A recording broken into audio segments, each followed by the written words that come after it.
by Mr. Danny Trejo. Danny, I'm going to ask the most important question I think I can. How are you?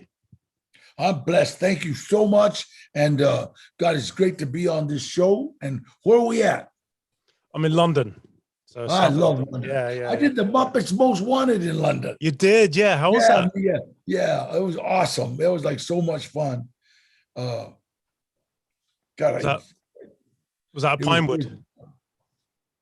What's that? Was that a Pinewood? I did the Muppets Most in London and in by the big college too. Right. Outside of London. Where was that? Oxford? Oxford, yeah. Yeah. I got a t-shirt that I went to Oxford. And the Londoners that are in America will look at me and go, yeah. So I asked you on today to talk about your new book, which I read, and my plan initially was to like read a chapter a night until today, and I did it all in one night. I couldn't put it down. Thank you. So what was the inspiration behind writing this? Well, I did a documentary a few years back called Inmate Number One. And, everybody's been trying to get me to write this book for so long. And every time I tried it, I got like an English literature major to help me. And it just didn't sound like me. It just always ended up like a English lesson. And so I finally ran into this friend of mine that I've known for years, since 1991, a guy named Donald Logue. And we were like best friends in the world, And he said, let's try to do this. So we did it. And Donald is not only an English literature major, he's from the streets. He grew up on the border of Mexico and America. Now, that's not only the streets, that's the alleys. Okay. I mean, that's just, and so, in fact, Donald Logue didn't know he wasn't Mexican until he was like 16, they called him El Rojo because red hair. And so we had this bond. And when I gave the book to my kid's mom, Maeve, and I said, read this. And she goes, Danny, this sounds like I'm talking to you. This is your words. And she knows, so me and Donald wrote the book, and I just wrote it as letting people know, because she said it, what made you, not just, she said that the documentary was very nice. I was a bad kid, I got in trouble, and now I'm good. But where's the journey? And yeah.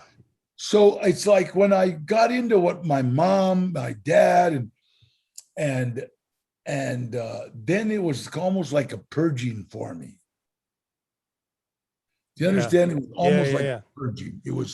It was like, wow, now you're only as sick as your secrets, and I have none. Yeah, you are very open. It's got to be the most raw account of prison I've ever read. And I learned lessons from your book that I hope I never need.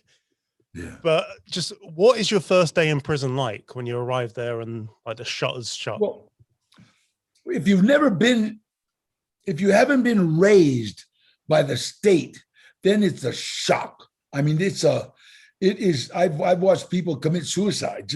You can't believe this, because you get this taste in your mouth, and the taste is tension. It tastes like one of those copper, not copper, the lead pennies. Oh yeah. It tastes, and you have it.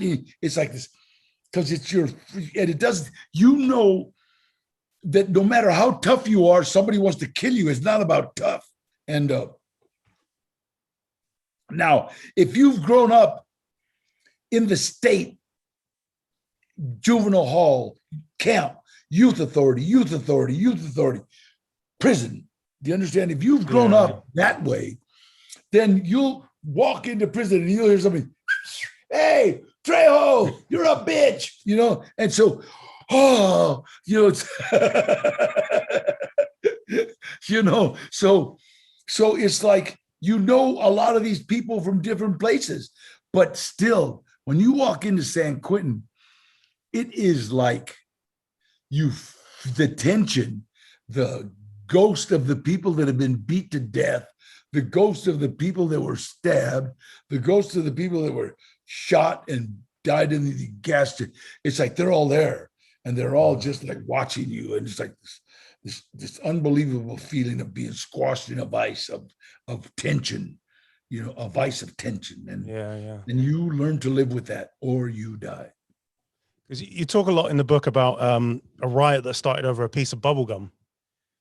And I guess that just kind of illustrates what the tension is like in prison, and something that simple can. You know what? I mean, are you kidding? There's been guys killed. There's a shoe wars that somebody stole a pair of shoes and gave them to Robot, and Robot, the guy's shoes, say, "Hey, those are my shoes," and Robot went in and killed both the guys in a cell, and bang, bang, bang, bang, bang, and that's why the North is fighting the South. Northern Mexicans are fighting the Southern Mexicans. It's like kind of stupid, but a lot of internal politics and stuff like that. Yeah. So you also talk about like robbing a store with a hand grenade. Yeah, I heard about that, and it was just something that Dennis had a gun, but I just walked in to do it. He said, "Okay,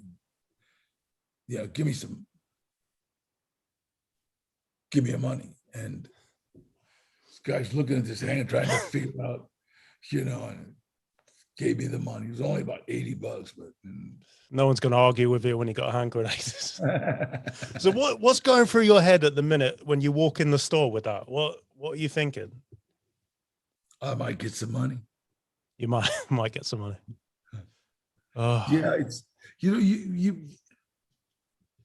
it's like walking in with a gun. Yeah. It was funny when we did a movie, Heat. Yeah. Robert De Niro, Val Kilmer, Tom Sizemore, they all wanted to know what it felt like to walk into a bank with a gun. I looked at Michael Mann, the director, and he's holding a gun for me. I said, I know what it feels like. Everybody laughed, and we walked into the bank. Some first things was, "Hey, Trejo, what's up?" So De Niro and Val Kilmer, they all got pistols. You served a bit of time with Charles Manson, and I like the way you characterize him in the book, where he was nothing in prison. Yeah. He was just you got to remember, Charles Manson couldn't have did what he did anywhere else but where he was at. Pick a bad neighborhood in London, and you think Charles Manson could go there and get the girls? No, of course not. They'd have pimped him out. I mean, Compton, Watts, East LA. But what he did, his time was right. Satan's just set up the time perfectly. Yeah. The 60s, hippie, broken girls coming from all over the United States, girls that had been molested by their dads, their uncles, raped by, and so he's got them all in this one little spot. And they're being abused and raped by the pimps from Oakland and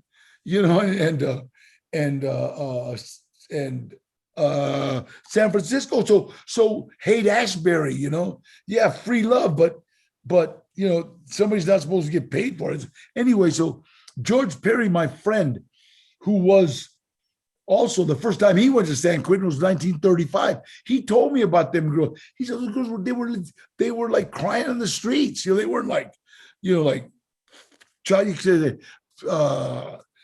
they had nobody. They weren't like running around dancing free love. They were being pimped. So Charlie came by with all the acid and a bus and saying, "Come on, follow me." And then they did. They all got daddy issues now. They got a daddy.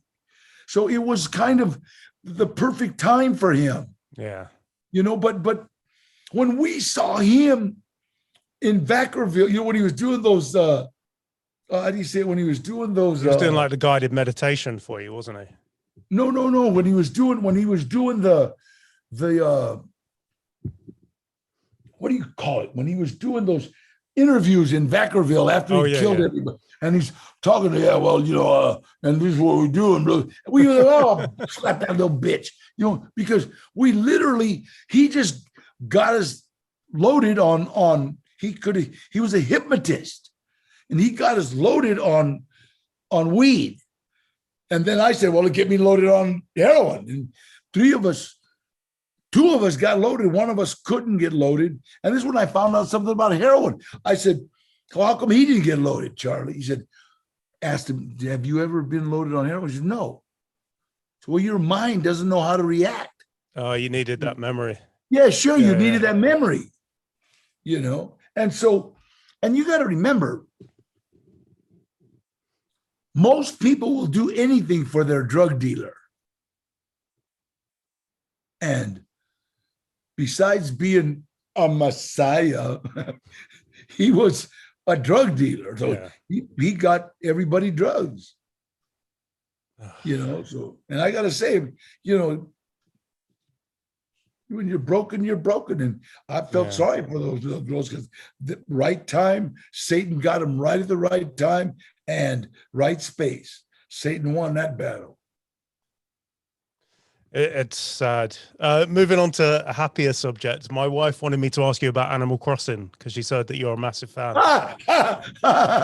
She spent the whole of lockdown playing Animal Crossing. Oh, so you know what? Listen, I have